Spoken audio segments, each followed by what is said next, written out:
국에 대해서 기본적으로 알아야 되는데요. 우리가 도시계획법이라는 것이 있습니다. 국토의 계획 및 이용에 관한 법률 해가지고 도시계획의 체계 이렇게 되는데요. 우리가 도시계획이 어쩌니까 가장 기본적으로 우리 부동산 투자하기 위해서는 알아야 될 것이 광역도시계획이라는 게 있습니다. 광역도시계획이 있고요. 이 광역도시계획 안에 도시기본계획이 있습니다. 그리고 이 도시기본계획을 바탕으로 해가지고 만드는 것이 일반 구에서 어떻게 해나갈 것이냐 잡는 것이 요겁니다. 도시관리계획입니다. 그래서 우리가 도시기본계획은요, 이 시 공무원들이 어떻게 우리 시를 만들어 가겠다 하는 그런 내용으로 내부 구석적인 그런 특징을 갖고 있습니다. 그러니까 일반 시민들하고는 상관이 없어요. 관련이 없습니다. 그런데 도시관리계획은 이제 중요한 우리 생활과 밀접한 부동산 가격과 밀접한 그런 관계를 맺는 것이 도시관리계획이 되겠습니다. 그래서 이 광역도시계획은요, 둘 이상의 시군 둘 이상의 이 시도가 모여가지고 하는 것이 광역도시계획이 되겠습니다. 그래서 서울시하고 경기도에 전체를 깔고 하지 않습니까? 그런 것들은 광역도시계획의 기본계획이 나온다는 거예요. 그 기본계획을 바탕으로 해가지고 서울시에서 어떻게 하겠다 하는 것이 도시관리계획이다 보시면 되겠습니다. 그래서 세부적으로 구체적으로 잡는 것이 도시관리계획이에요. 이것은 도시기본계획은 서울시를 어떻게 해나가겠다 공무원들에게 지침이 되는 것이 도시기본계획이고요. 그래서 광역도시계획과 도시기본계획과 광역도시관리계획을 알고요. 도시관리계획에 해당되는 것이 이런 것들입니다. 용도, 지역, 지구, 구역의 지정 변경. 우리가 부동산은요, 용도 지역이 어느 지역이냐 굉장히 중요합니다. 지구가 어떤 지구가 있다, 어떤 구역에 돼 있다, 이에 대한 것이 중요한데 이거에 대한 지정 변경이 도시관리계획 안에 들어 있습니다. 그리고 기반시설, 기반시설은 가장 중요한 게 도로 아니겠습니까? 공동구에서 상하수도 이런 것들, 전기시설 이런 것들인데, 자, 이런 기반시설이 어떻게 이루어지느냐에 따라 부동산 가격이 움직이게 되죠. 지금 서울 같은 경우 GTX, ABC 해가지고 어떻게 가느냐에 따라 그 지역이 지금은 들썩거리고 있지 않습니까? 이런 기반시설들이 결국 설치되고 정비 개량되는 이런 것들이 다 어디다? 결국 도시관리계획에 들어있게 되고요. 그 다음에 도시개발사업 및 정비사업계획. 우리가 도시개발사업 재건축, 재개발 하는 그런 것들. 그 다음에 신도시 만드는 거 있지 않습니까? 이게 도시개발사업에 이렇게 들어있습니다. 어느 신도시 지금 3기 신도시를 만들겠다 하고 발표가 됐지 않습니까? 그러니까 도시개발사업이나 정비사업계획 그런 것들이 이런 것이 도시관리계획이고요. 그 다음에 지구 단위 계획 해가지고 일정한 면적 이상을 개발할 때는 지구 단위로 딱 묶어버려요. 지구 단위 계획법은 그 지구 안에서만 해당되는 법입니다. 그러니까 도시관리계획 안에 있으면서 그 지역을 어떻게 만들어 가겠다 하는 계획을 잡는 것이 지구 단위 계획이에요. 그래서 거기에 대한 지정 및 변경 계획 이런 것들이 다 어디 있다? 도시관리계획에 들어있다는 겁니다. 그래서 도시관리계획이 굉장히 중요해요. 그래서 반드시 서울시 아니면 해당하는 시에 가셔가지고 반드시 도시관리계획은 한번 꼭 발급받아 보시는 것이 좋습니다. 그래서 광역도시계획은요, 둘 이상의 특별시도 단위이고요. 도시기본계획은 내부적인 행정계획이다. 5년마다 타당성을 재검토해서 정비한다 보시면 되고요. 도시관리계획은 이렇게 5년마다 타당성 정비하고 하면서 10년 안에 시행이 안 된 경우는 타당성을 재검토해서 반영해야 된다 이렇게 되어 있습니다. 그래서 도시관리계획은 5년 계획, 10년 계획, 15년 계획, 20년 계획해서 이렇게 나오게 되고요. 그래서 도시 기본적인 틀은 이렇게 된다 하는 거 보시고요. 그 다음 도시관리계획에 의의 보시면요. 도시관리계획을 하면 특별시, 광역시 또는 군의 개발 정비 보전을 위하여 수립하는 토지 이용, 교통, 환경, 안전, 산업, 정보통신, 보건, 후생, 안보, 문화 등에 관한 계획을 말한다 되어 있죠. 그래서 우리 생활의 모든 것들이 다 들어있다 보시면 됩니다. 여기 안 들어있는 것이 없죠. 생활에 밀접한 그런 관련을 갖고 있는 것이 도시 관리 계획이다 보시면 되는 거예요. 그래서 내용은요, 용도 지역, 아까 용도 지구 지정 변경, 알겠죠? 개발 제한구역, 도시 자연 공원구역, 시가와 조정구역, 수산자원 보호구역 지정 또는 변경에 관한 계획이 들어있습니다. 이것을 구역이라 그러고요. 그 다음, 기반시설, 상하수도 설치, 정비 또는 개량에 관한 계획. 그 다음에 도시개발사업, 신도시입니다. 또는 정비사업, 재개발, 재건축에 관한 계획이 들어있습니다. 그리고 지구단위 계획, 아까 30만 제곱미터 이상의 지정 또는 변경에 관한 계획이 이 지구단위 계획에 들어있고요. 이 지구단위 계획은 아까 말씀드렸듯이 그 지역을 어떻게 만들겠다 하는 것을 측정하는 것을 지구단위 계획이라 보시면 됩니다. 그래서 도시관리계획의 정비는 5년마다 재검토를 하고요. 그 다음에 10년 안에 안 되게 되면 다시 계획 실시에 관한 도시계획 시사비 시행이 아니한 때는 당의 도시계획 시도결정의 타당성을 재검토하여 그 결과를 도시관리계획의 입안에 반영해야 된다 이렇게 되어 있습니다. 그래서 5년, 10년 이렇게 되어 있고요. 그래서 용도 지역, 용도 지구, 용도 구역에 관한 계획이 도시관리계획에 들어 있습니다. 그래서 용도 지역, 용도 지구, 용도 구역이 굉장히 중요합니다. 우리 모든 토지는요, 다 용도 지역을 갖고 있습니다. 어떤 토지든지 간에 하나의 용도 지역이 다 해당이 돼요. 그래서 용도 지역은 어떻게 분류가 되는가 하면요, 이렇게 분류가 됩니다. 용도 지역 하면, 자, 보시면, 토지의 이용 및 건물의 용도 참 중요하죠. 토지를 어떻게 이용하느냐에 따라 가치가 달라지고, 건물이 어떤 용도로 사용되느냐 가치가 달라지게 되죠. 우리가 결국 뭐 학교 근처에 같은 경우는 유흥업소가 50m 안에는 절대적인 구역 해가지고 못 들어서지 않습니까? 결국 그러니까 학교 근처에는 결국 이 상업지역이 그렇게 활성화될 수 있는 의지가 없다는 거죠. 그래서 어떤 토지 어떻게 이용할 것이며 어떤 용도를 사용할 수 있느냐 이게 굉장히 중요하고요. 그럼 건폐율, 내 땅에 몇 평을 지을 수 있다, 용적률 몇 층을 지을 수 있다. 그 다음에 높이, 비행장 근처는 뭐 6m 이하 이렇게 딱 해놨죠. 아니면 시내 같은 경우는 5층 이상 이런 식으로 해놨습니다. 높이를 정함으로써 이 토지의 경제적 효율적 이용하고 공공 복리의 정진을 도모하기 위하여 서로 중복되지 아니하게 도시관리계획으로 결정하는 지역을 말한다 이렇게 되어 있습니다. 그래서 이렇게 모든 기본적인 것들이 되어 있는데, 자, 용도지역의 지정은요, 자, 대분류 해가지고 이렇게 분류가 됩니다. 도시지역이 있고요. 그 다음, 관리지역이 있고요. 그 다음, 농림지역이 있고요. 자연환경 보존지역이 있습니다. 이것이 용도지역의 대분류입니다. 자, 도시지역, 관리지역, 농림지역, 자연환경보전지역 해서 이렇게 있는데요. 자, 중분류 같은 경우는 이렇게 도시지역에 안에 있지 않습니까? 도시지역은 또 이렇게 분류가 됩니다. 주거지역 있고요. 그 다음에 상업지역 있고요. 그 다음 공업지역 있고요. 녹지지역이 있습니다. 이렇게 도시지역 안에는 4가지 지역이 있어요. 주, 상, 공, 녹 해가지고 이렇게 공부할 때 외웠습니다. 주거지역, 상업지역, 공업지역, 녹지지역 해당되는 것이 뭐다? 도시지역이 되고요. 그 다음 관리지역이 있다 그랬죠. 관리지역 같은 경우는 자, 어떤 지역? 계획관리지역이 있습니다. 지금 계획관리지역 있고요. 그 다음 생산관리지역이 있고요. 그 다음 보전관리지역이 있습니다. 그래서 이 관리지역은 도시지역을 감싸면서 앞으로 도시화 되기 위해서 관리하고 있는 지역을 관리지역이라 보시면 돼요. 그래서 관리지역은 이렇게 잘 되고요. 그 다음 농림지역 같은 경우는 농지법에 농업진흥지역, 산지관리법에 그래서 이렇게 보존산지지역에서 이렇게 나눠지는데요. 농사 짓는 지역을 농림지역이라고 이야기를 합니다. 그래서 들판에 가보면 농림지역 해가지고 경지역이 잘 해놓은 데가 있죠. 그런 것들을 우리는 절대농지다라고 이야기하는데 절대농지 그런 것들 농림지역이라고 이야기합니다.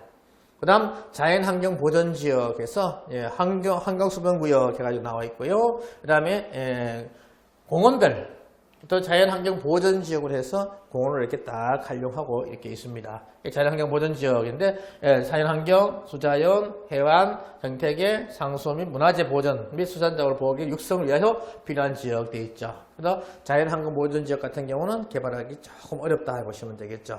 근데 자연환경보전지역 안에 내 집이 있다. 그 다른 사람들은 개발 못해. 난 내 집은 딱 지어져 있어.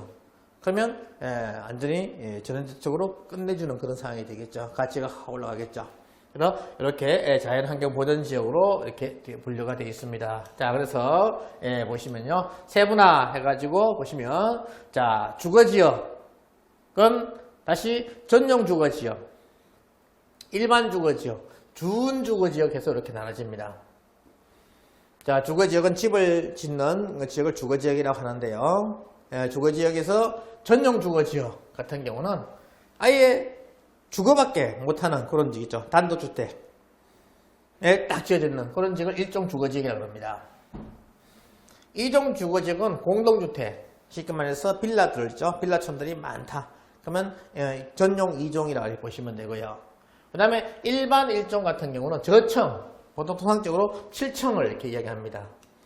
7층 정도 이렇게 앱이 있다. 그러면 여기 전용 일반 1종이다 이렇게 보시면 되겠습니다. 그리고 일반 2종 같은 경우는 보통 15층까지 통상적으로 지을 수 있어요. 근데 우리가 이제 조례가 우리 시의원, 구의원들이 위해서 만드는 것이 조례인데요. 대구 시의원들이 모여가지고 만든 게 조례입니다. 그러니까 조례로 해가지고 통상적으로 24층까지 지을 수 있고 1종 같은 경우는 12층까지 지을 수 있게 이렇게 허가를 해놨습니다. 조례를 반드시 보셔야 됩니다. 그리고 3종 같은 경우는 30층 전후로 지을 수 있는 거, 이것이 3종 일반 주거지역이 되겠습니다. 그래서 어느 지역 가니까 24층으로 되어 있다. 거기는 2종 일반 주거지역이겠구나 이렇게 보시면 되고요. 30층으로 34층, 35층 지어져 있다. 그럼 여기는 3종 일반 주거지역이겠구나 이렇게 보시면 됩니다. 이렇게 되고요. 그래서 그 다음에 보시면 이제 상업지역 같은 경우는 우리 주거지역에 준주거지역이 있는데요. 저기는 상업하고 업무기관을 보완하게 사는 것이 준주거지역입니다. 그래서 준주거지역 같은 경우도 용적률이나 건폐율이 상당히 높아가지고 가치가 높다 이렇게 보시면 되겠습니다. 그리고 이 상업지역 같은 경우는요, 중지상업지역이 있고 일반상업지역이 있고 유통상업지역이 있고 근린상업지역이 있습니다. 그래서 중지상업지역 같은 경우는 도심, 부도심, 지역에서 우리가 이 아파트나 주상복합을 지을 때 이 중심상업지역 같은 경우는 통상적으로 50층, 59층 이렇게 지을 수 있는 것이 중심상업지역이에요. 그래서 59층, 60층 가까이 됐다. 그러면 거기는 중심상업지역이 있구나 이렇게 보시면 돼요. 일반 상업지역 같은 경우는 50층 전후, 48층, 49층 저기 적혀 있으면 일반 상업지역이 있구나 이렇게 보시면 되겠고요. 그래서 어느 지역이냐에 따라 건물의 높이나 면적 이런 것들이 제한되기 때문에 그것을 보시고 투자하시면 좋겠다는 거죠. 그리고 공업지역 같은 경우는 전용 공업지역, 일반 공업지역, 준공업지역이 이렇게 있고요. 녹지지역 같은 경우는 생산, 자연녹지, 생산녹지, 보전녹지 이렇게 되어 있습니다. 이걸 녹지지역. 동그라미 잘못되는데요. 주상, 공, 녹 해가지고 이렇게 외우시면 되겠습니다. 그래서 이 녹지지역에 보시면요. 자연녹지지역 보시면 도시의 녹지 공간을 확보하고 되어 있죠. 도시 확산 방지, 장래 토지 소양 공급 등을 위하여 보존할 필요가 있는 지역으로서 불가피한 경우에 하나여 제한적인 개발이 허용되는 지역 되어 있죠. 불가피한 경우에 한해가지고 불가피하게 결국 제한적인 개발이 허용되는 그런 지역으로 나와 있습니다. 그러면 용어를 봤을 때는 여기는 개발하기 참 어렵겠구나 라는 생각이 드는데요. 개발이 다 가능하다는 겁니다. 그러니까 자연녹지 같은 경우는 웬만한 것들은 개발이 가능하다 이렇게 보시면 돼요. 지역마다 좀 차이는 있습니다. 지금 지방에 이렇게 가보시면요.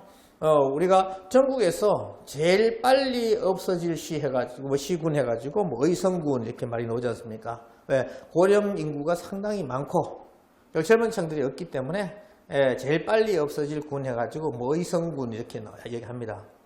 그리고 저쪽에, 전라도 쪽에도 몇 개 있고요. 이렇게 한데요. 결국, 그분들 같은 경우, 자, 군수가 됐습니다. 그러면, 그분들의 제일 1번 해야 될 것이 뭐겠습니까? 1번은 해야 될 것이 반드시 뭡니까? 인구정책 아니겠습니까? 인구정책을 해야 돼요. 그러면 인구를 늘리는 방법을 강구해야 되는데, 인구를 늘리기 위해서는 어떻게 해야 되겠습니까? 결국 집을 많이 지어야 되겠죠. 그래서 웬만한 개발 행위를 그런 군 같은 경우는 다 해줍니다.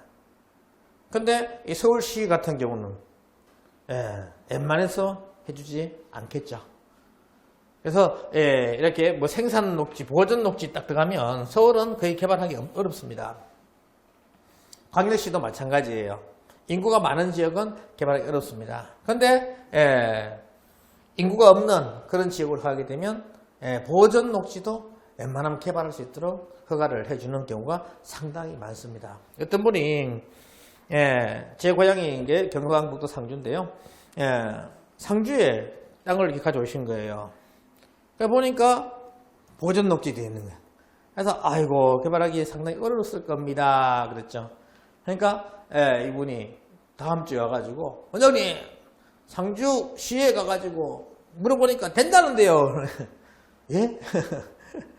그래서 이게 결국 이런 작은 시군 같은 경우는 인구 정책을 해야 되기 때문에 많이 개발할 수 있도록 많이 허가를 많이 해줍니다. 그래서 지역마다 그런 차이가 있다라고 보시면 돼요. 그래서 주상공록에서 전용 일반 준주거지역 이렇게 해서 이렇게 된다라고 보시면 되겠죠.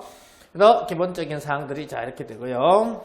그래서 이걸 그림으로 한번 그려보시면요. 이렇게 됩니다.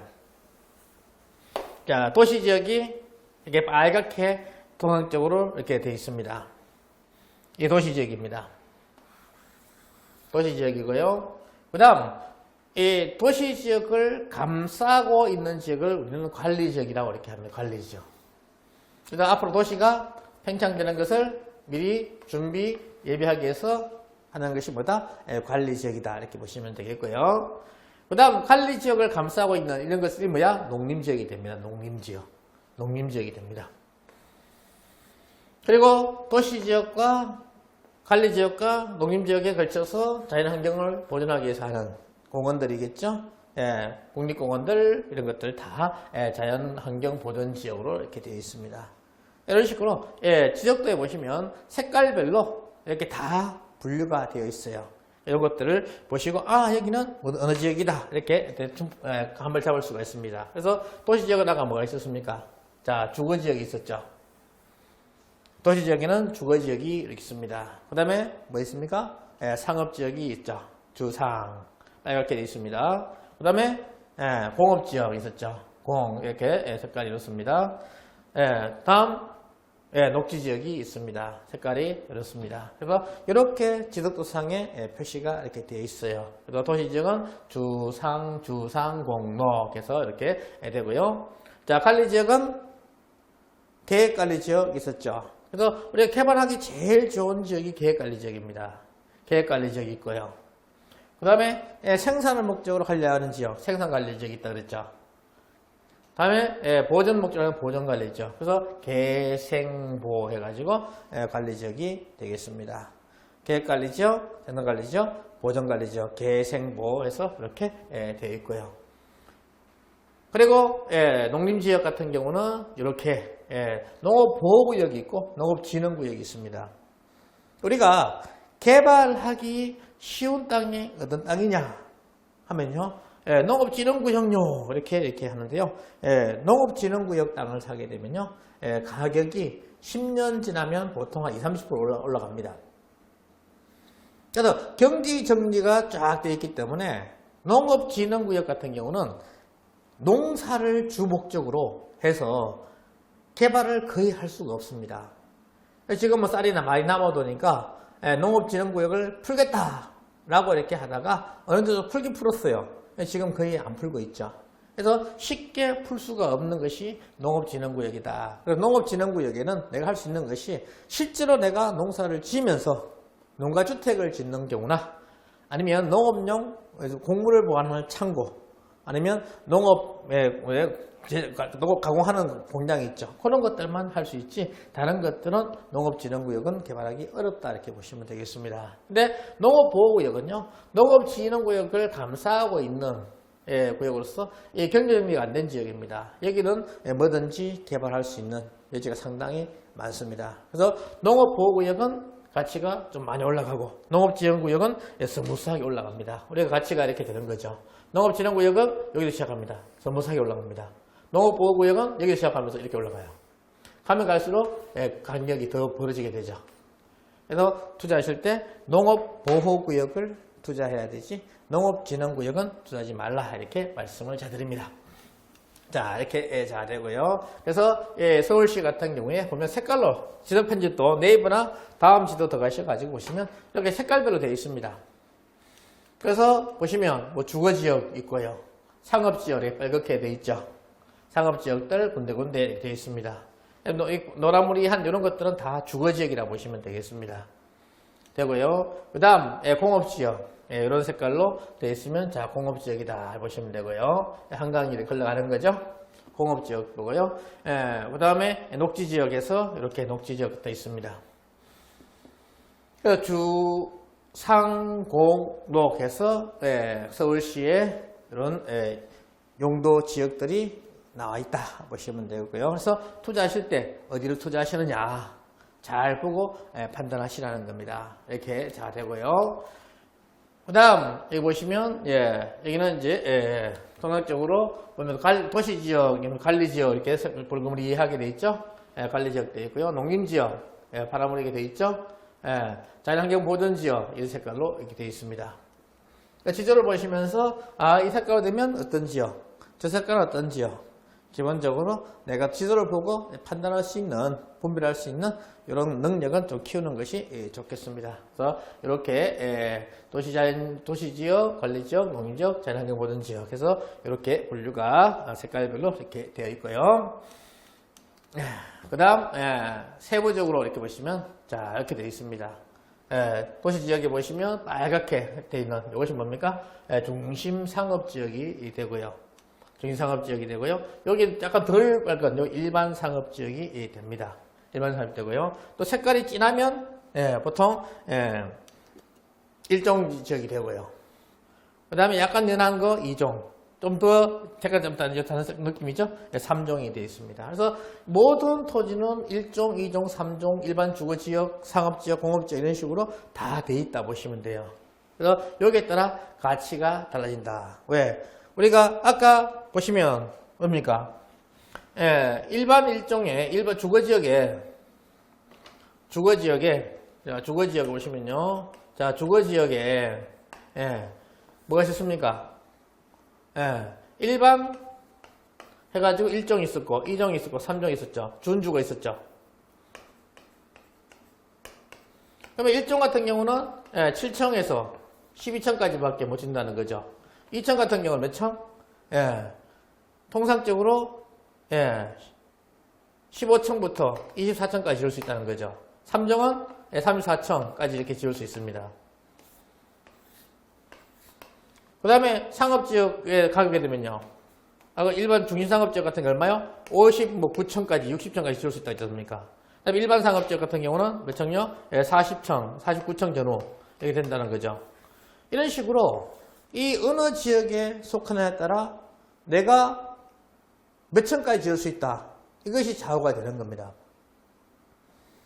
그래서 우리가 재개발이 되든 재건축이 되든 중요한 것이 뭔가 하면요. 결국 내가 이 지역이 재개발, 재건축이 빨리 될 거다, 늦게 될 거다. 이 판단할 수 있는 요건이 뭐겠습니까? 결국은 내 입장이 아니라 시행사 입장에서 수익이 많이 남으면 빨리 할 것이고 시행사 입장에서 수익이 적게 나오면 천천히 하겠죠. 또 안 되든지. 그래서 시행사, 시공사 입장에서 판단을 해야 한다는 겁니다. 내가 살기 좋다 안 좋다 이 문제가 아니고 시공사가 건축을 해가지고 많이 남는다 안 남는다 이걸 판단한다는 거예요. 자, 그러면 기본적으로 보시면요, 같은 지역이다 보시면, 자, 일종 주거지역, 자, 조합원 물량이 이렇습니다. 근데 일종 같은 경우는 이렇게 되겠죠. 저층까지 목지으니까 거의 조합원 물량이 많겠죠. 분양할 수 있는 문제가 이거밖에 없습니다. 근데 3종 같은 경우는 이렇게 높게 지을 수 있어요. 일반 조합원들 가져가더라도 일반 물량이 많아요. 자, 그러면 우리가 주거지역에서 1종, 2종, 3종 되어 있으면 어디가 재건축이 빨리 되겠습니까? 결국 뭐예요? 3종이 34종이 지을 수 있으니까 3종이 빨리 될 수밖에 없다는 거죠. 상업지역까지 준주거 같은 경우도 40종까지 지을 수 있는 그런 상황이 되니까 일반 상업지역 같은 59층, 49층 이렇게 되어 있습니다. 이런 경우에 결국 상업지역은 더 높게 지을 수 있네요. 그러니까 결국 땅값이 비싸더라도 이런 데 주상복합을 해가지고 59층 지역에 되면 가치가 상당히 수익이 높아지게 되겠죠. 그래서 그런 지역을 선호해서 재개발, 재건축을 한다는 겁니다. 그래서 우리가 재개발, 재건축 목적으로 투자를 한다. 그러면요, 자, 기본적으로 3종을 아니면 준주거 여기를 하셔야 되고요. 그 다음에 여기 없으면 이제 2종으로 넘어가겠죠. 2종을 해야 되고요. 1종 같은 경우는 재건축, 재개발 되기는 상당히 어렵다. 이렇게 보시면 되겠습니다. 그리고 그 지역에 가보니까 그 지역이 단독주택들이 많아요. 그거 어떻습니까? 이 단독주택 가진 사람들은 인원이 좀 적죠. 조합원이 적습니다. 그러니까 일반 분양 하는 것이 많아지겠죠. 그래서 단독주택이 아무래도 재건축이 많이 빨리 될 가능성이 상당히 많습니다. 근데 가서 보니까 전부 다 빌라야. 그럼 조합원들이 많겠죠. 그럼 일반 분양이 적어지게 됩니다. 그러면 재개발, 재건축이 상당히 좀 더 지연이 될 여지가 상당히 많다. 이렇게 보시면 되겠습니다. 그래서 무조건 남들이 투자하니까 따라갈 것이 아니고 이런 기본적인 것을 알고 빨리 되는 지역에 투자해야지 수익 창출을 할 수 있는 거 아니겠습니까? 그래서 아무래도 위치가 좋고 학군 좋고 그 다음에 이렇게 3종이나 상업지역이 중상업지역 되어 있으면 아무래도 가치가 더 올라가니 빨리 재건축이 될 여지가 상당히 많다라고 보시면 되겠습니다. 그래서 이렇게 어느 지역에 따라 틀려진다. 중상업지역 같은 경우는 59층까지 지을 수 있고 여기 일반 상업지역 49층까지 지을 수 있는 이런 사항이 되고 이렇게 일반 그 3종 같은 경우 34층 이렇게 되어 있고요. 2종 같은 경우는 15층에서 24층까지 밖에 지을 수 없고 1종은 최대 12층까지 밖에 지을 수가 없습니다. 그래서 종상향이 된다. 그럼 이 말이 있는 겁니다. 1종에서 2종, 2종에서 3종 이렇게 되는 거예요. 종상향되게 되면 가치가 확 올라가죠. 그런 뉴스가 나오게 되면 빨리 사야 되겠죠. 종상향이 되게 되면 가치가 확 올라가면서 땅 가치가 배로 기본적으로 올라간다 이렇게 보시면 되겠습니다. 그래서 이런 것들 기본적으로 잘 알고 계셔야 되겠고요.